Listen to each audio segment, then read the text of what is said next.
Super Supportive by Sleyca. Chapter 19. Teleport. Alden, stop typing "what are rabbits good for" into the search bar. It's getting a little pathetic. I'll stop typing it in when the answer stops being nothing. What about the S-rank who used his floor polishing skill to create an iceless skating rink on the island? You said it was neat. I know! It's cool, and I'm not dumb. I see that the power has much wider applications than you'd notice at first glance. But it's also his only skill. He's 25. He's an S. It's his only one. What the hell, Bo? Bo shrugged and threw a gum wrapper at Jeremy, who was standing by Alden's bed window, staring at them both with a stupefied look on his face. Maybe S isn't as all-powerful as people make it out to be, Bo said. Anyway, rabbits have a soft restriction on receiving talents as quest rewards, right? They have to level if they want skills and spells. That guy didn't. He's just lazy. It doesn't mean anything. But Alden, how did you become an avowed? Jeremy said for the 5th time that afternoon. They'd asked him to meet them at Alden's place after school and told him everything. Unlike Bo, he was not processing the situation well.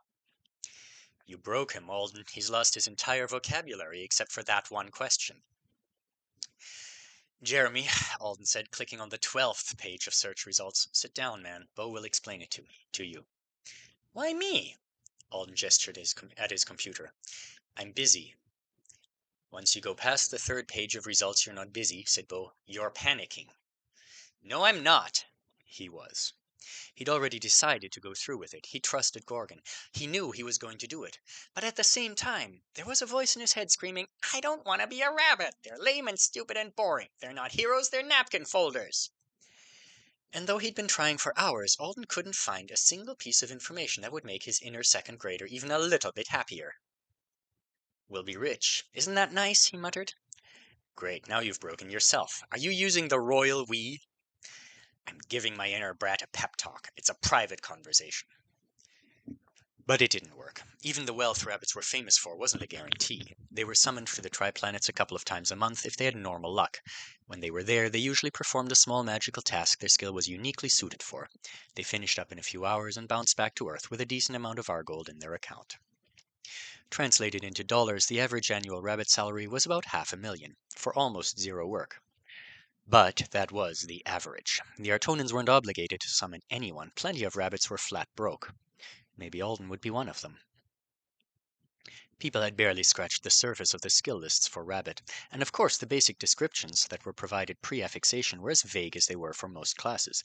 The smart thing to do was choose one of the starter skills that had already been safely trailblazed for you by an older rabbit. There were about 30 that were generally agreed to be sure bets, and the vast majority of people picked them these days.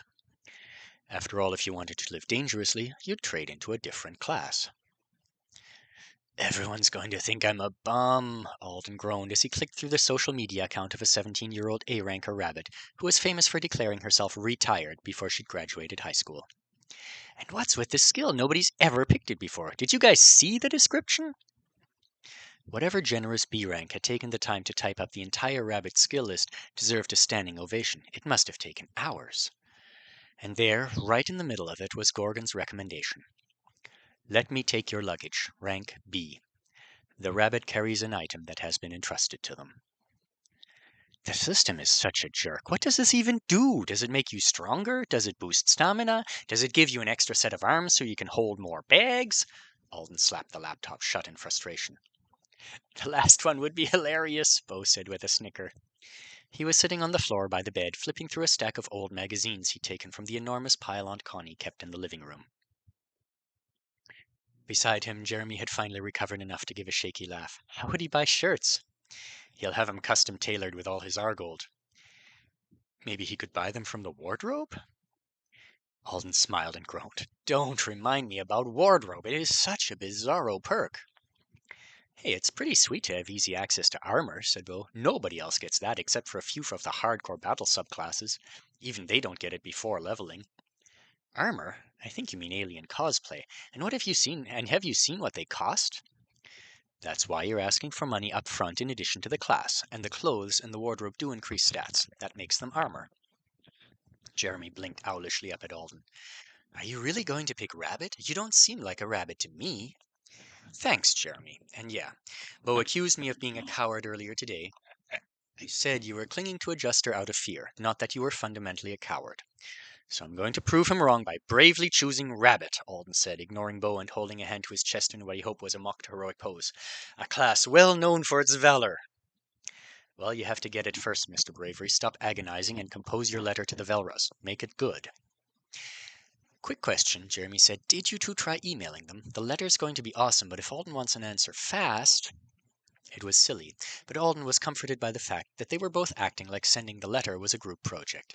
He'd been worried that telling them he'd been selected would create an unsurmountable gap in their friendship. It was hard knowing he'd see so much less of them in the future. Bo's right. It's never the same when someone moves away. But for now they had business to attend to. He turned to Jeremy. I actually tried a system call, but it told me I was unauthorized, and we can't find a way to contact them quickly online. We want to send an email to Aulia Velra. She's the S-rank in charge of the family. But she's kind of a huge deal. She ran for president of the Enissidoran High Council a few years ago. She didn't come close to winning, Bo chimed in, but she's still not someone who lists her personal email address online for any rando in the world to find. And we sent a test email to her public one, but it just gave us an auto reply, Alden said. She's probably got some overworked PA going through hundreds of messages a day. Since I'm going to go to Anesidora tomorrow anyway, we thought I could try to mail a letter from there to one of the less senior family members. It'd be way quicker if I toss it in a mailbox or hire a delivery service on the island itself. It can take ages for mail to get there from the US. I tried to send Hannah a Christmas card once. It arrived in mid-January. Alden, just write the message, said Bo. Make sure to include all of our demands and all the relevant details. Jeremy, the time has come. Go find scissors and glue sticks. Jeremy jumped up. Why do we need scissors and glue? Alden asked. I was going to type the message and print it out at the library. He'd already bookmarked a page on professional letter writing so he could make sure he formatted it properly. Boo, said Bo. Boring. It's an anonymous note to the leaders of a superhuman faction who are desperately trying to find you. Have you no aesthetic sensibilities? Dude, we're going to take a collage out of words from your aunt's magazines, Jeremy said. He sounded thrilled about it. Alden gaped at them. How had he missed this particular plan developing? What is wrong with you two? No! You want to make the critically important letter out of chopped up magazines? That'll make me look like a serial killer. It'll be funny, said Bo, waving one of the magazines at him. It's hilarious, Jeremy agreed. They found out you exist. They think you're just some random guy in Illinois. They send Skiff after you. He could be working for someone else, and I am just some random guy in Illinois. Jeremy didn't seem to hear him, and the next day, he snapped his fingers. A letter sent from the island shows up on their doorstep that's like, haha, assholes, I know you think you're smarter than me, but you'll never find out who I am. Jeremy beamed and leaned over to give Bo a high five. You idiots, Alden said, but he couldn't keep the laughter out of his voice. That's so ridiculous. Even if the letter's anonymous, they'll still be able to figure out who I am in a few months. Unless there's another B-rank rabbit arriving on the island from Chicago, the Velras will think I'm a total lunatic. You have to accept that, Bo said kindly. This is a rare opportunity. You have to do it, Jeremy agreed, bouncing up and down like a kid. No way. Do it. Do it. Not in a million years.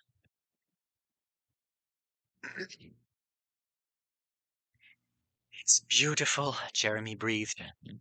It was 3 hours later. Alden had paper cuts, and the letter Y was glued to his forehead. His room was covered in a flurry of shredded magazines.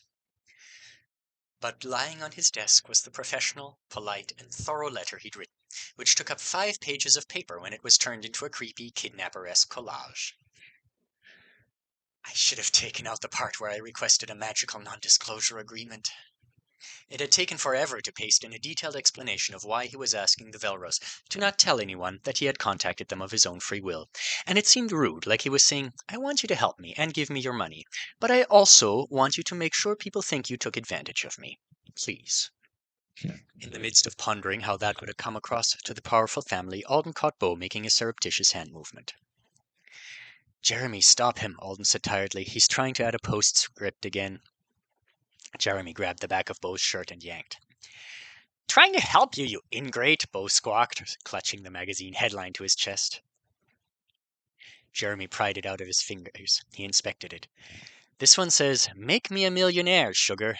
His forehead creased. Your aunt has interesting taste in magazines. She just buys whatever's on the front of the rack and checkout lines. Destroy it. Jeremy wadded it into a bowl and threw it in a perfect arc at the trash can. It bounced off a towering heap of paper and fell to the floor with everything else. "You're both fools!" Bo, we're already asking them for 50,000 Argold. I almost fainted gluing the number in. It's plenty. It was a little more than $150,000. Alden hadn't picked the amount randomly. He'd been researching the price of things he knew he might want to buy even as a student, and assuming his new rabbit skill wasn't useless, this amount should be enough to set him up with decent starter supplies. "Fine," Bo spat. "Don't accept my wisdom. Starve to death trying to buy decent vegan food on a man-made island that produces no produce. I bet a banana costs like $15. I can tell them to find a rabbit for me, keep my connection to them a secret, and give me an absurd amount of money. It's one thing too many. I want them to help me, not assassinate me." "Yeah," Jeremy agreed. "Even I think that's a bit much. It's like saying, 'Hey, Velrus, give me someone lots of money so that they'll give me this rare class that makes lots of money. Then give me way more money on top of it.' Sounds crazy." "Your opinion is invalid, rich boy." Alden agrees with me. Alden dreams of fighting crime in tights, while carrying other avowed suitcases, apparently. We can't trust him to take care of himself. There will be no tights. "Lots of superheroes wear compression stockings for their health, though," Jeremy said in a serious voice. "So you might have to." Both Alden and Bo stared at him. "I heard it on an infomercial," Jeremy said seriously. Bo opened his mouth. Judging by his expression, he was going to say something more exasperated than cutting, but he never got the chance. All of a sudden, from the living room, a familiar voice rang out. "Alden, you home? I brought pizza." "Ooh, pizza!" Jeremy was out the door in a flash. "You can't be too mean to him when I leave," Alden said. Bo sighed. "I'll do my best." "No way, your best sucks. Do better than that." "See, normally that would hurt my feelings, but right now I can't register the pain through my pity." Alden frowned at him. Bo headed out the door after Jeremy. "You haven't told your aunt about your diet, right?" he said over his shoulder. Then, grinning, he shouted, Connie, the pizza smells awesome. Double sausage like always?" "You know it," Aunt Connie called back. Alden swore. The guys stayed over all night. They played video games with Aunt Connie, who was predictably enthusiastic about Alden's new diet and insisted on ordering in another depressingly salad-like pizza to celebrate. Nobody said they were trying to take Alden's mind off the funeral, but he knew that was what they were doing, and he appreciated the hell out of it. He fell asleep on the sofa sometime after midnight and woke up a few hours later to the smell of more food.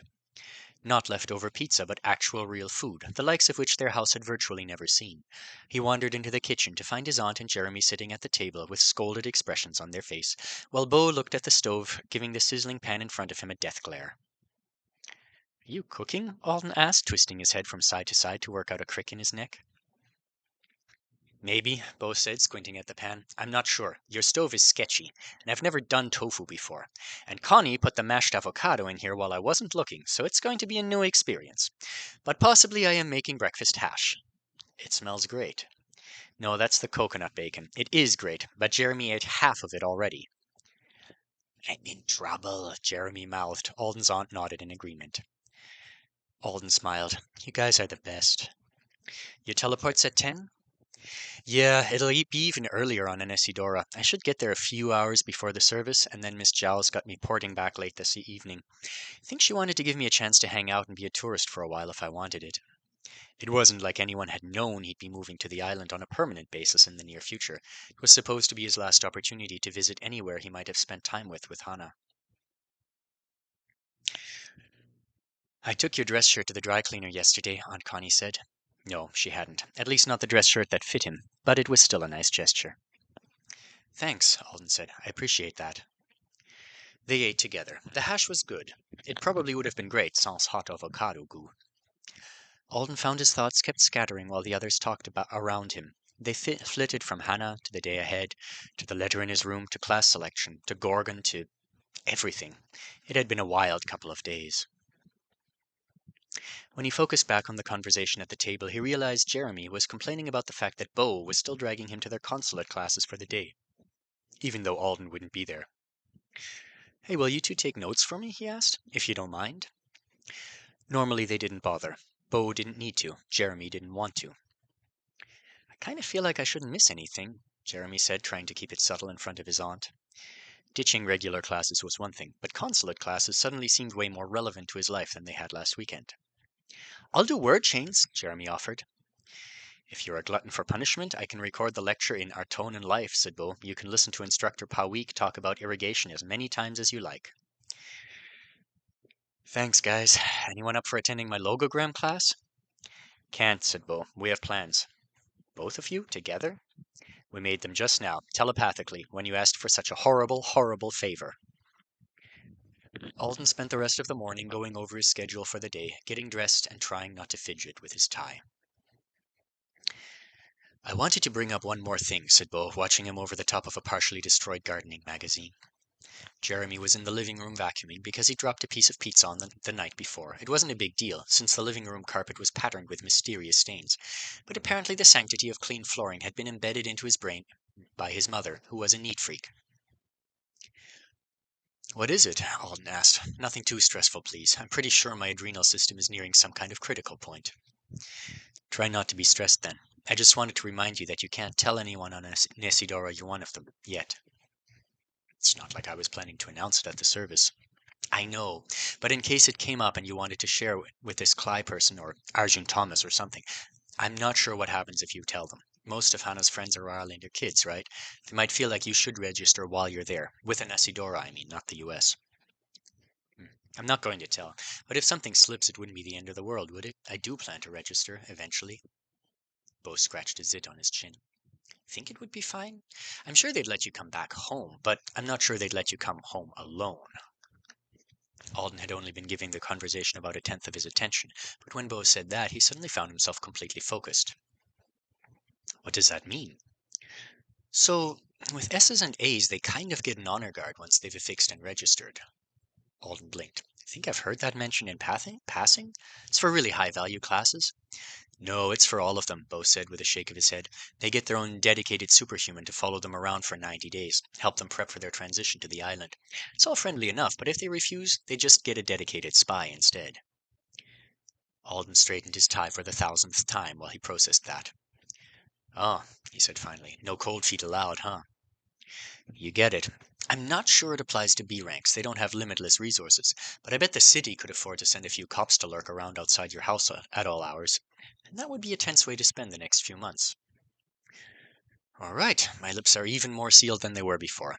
I'd like to have some time to figure out how to handle Rabbit without people hiding in the bushes around the house watching me. Good, said Bo. Your teleport's in 10. How does it work? I get a call from the system on my phone, there's a countdown, and a nasty feeling like you're about to vomit. Then you blink and you're in a travel center on an Nesidora. Fun. To Alden's surprise, he sounded sincere. Yeah, it is, pukey feeling aside. It's cool, he grinned. Maybe I'll get a teleportation skill one day. Bo rolled his eyes. I'm glad your penchant for dreaming is intact, you lowly B-rank rabbit.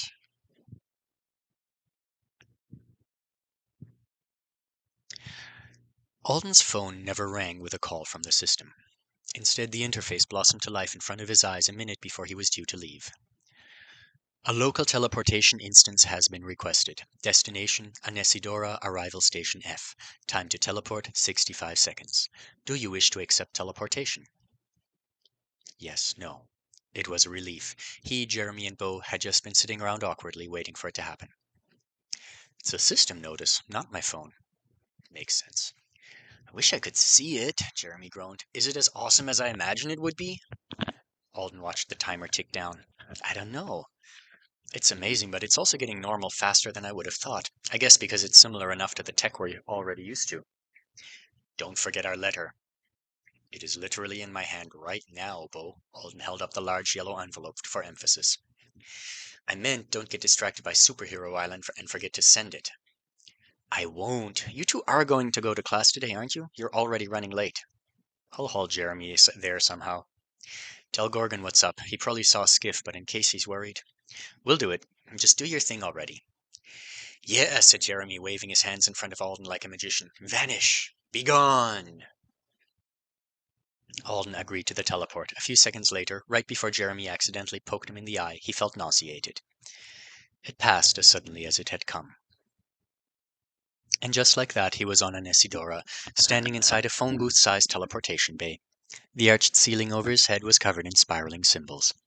In front of him was what looked like a blank metal wall. He only knew it was the door because of prior experience. "Welcome to an Isidora, Mr. Thorne," said a female voice through a hidden speaker. "I see this isn't your first visit, so you know the drill." "Security scan?" "Yep," said the voice. "Do you submit to a scan? If you don't submit to the scan, we can pull you out for an in-person evaluation. The wait time on that is usually half an hour." "The scan's fine." "Please hold still. This will only take a moment." Alden held still. "This thing can't tell I'm a selectee, can it?" The question sent a flash of panic through him. He'd always thought of the process as going through a glorified metal detector, so he'd agreed without a second thought. He opened his mouth to ask for the in-person evaluation instead, but as soon as he did, the door slid open. "You're all clear. Follow the signage to the exit. Have a nice day, Mr. Thorne."